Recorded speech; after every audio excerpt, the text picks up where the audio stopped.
El mercadillo de las palabras, la poesía verso a verso.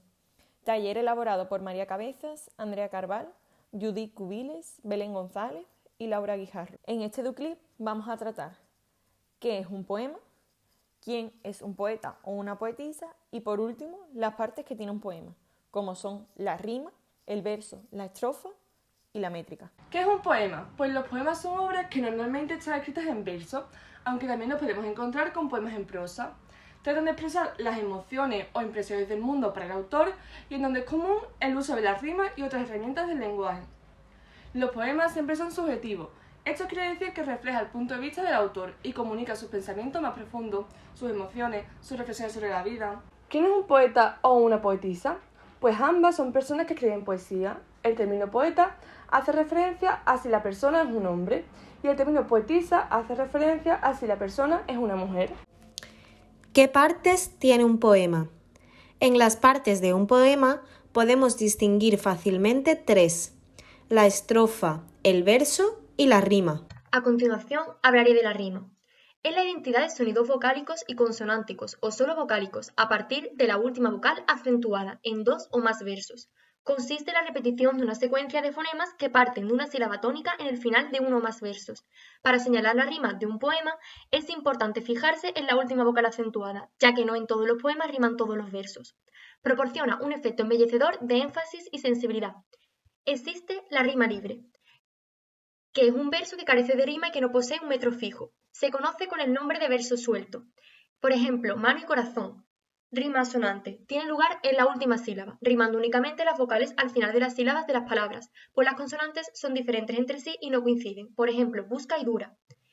Rima consonante. Las letras que conforman la última sílaba, incluyendo las vocales y consonantes de cada verso, son iguales entre sí. Por ejemplo, enero y febrero. El verso se entiende como la parte esencial de un poema, ya que expresa su unidad básica. De manera simple, podríamos decir que los versos son cada una de las líneas que conforma el escrito. Cuando tenemos un conjunto de versos, formamos una estrofa. Estas varían en el número de versos que pueden tener y según su cantidad se clasifican en diferentes tipos, como por ejemplo existen los cuartetos, el pareado o los tercetos, entre muchísimos otros. La métrica se encarga de contar y enumerar las sílabas de cada verso.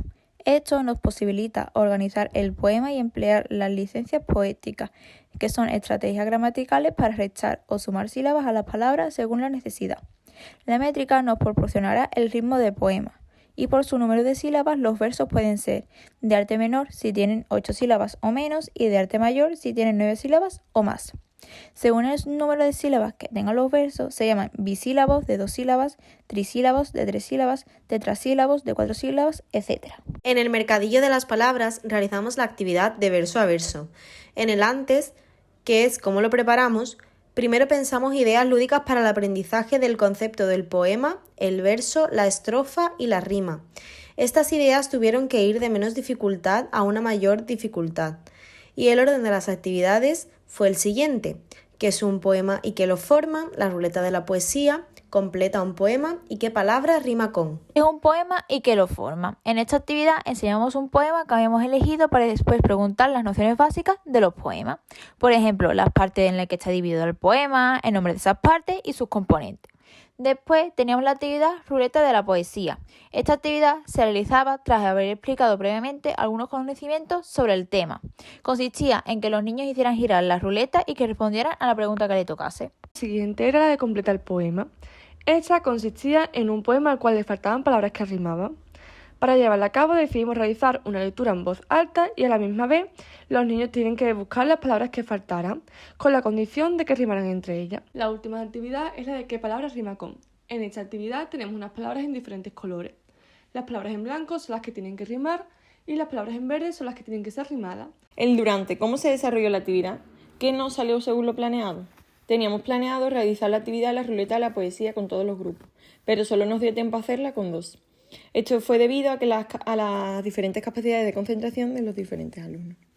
¿Qué sí salió según lo planeado?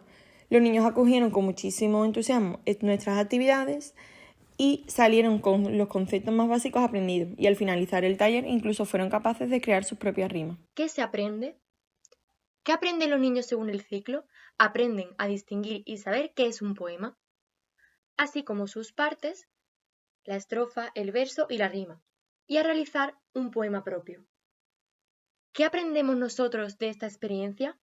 Aprendemos a gestionar el tiempo, a que cada niño tiene su propio ritmo de aprendizaje y concentración, y a que debemos priorizar los tiempos del alumnado,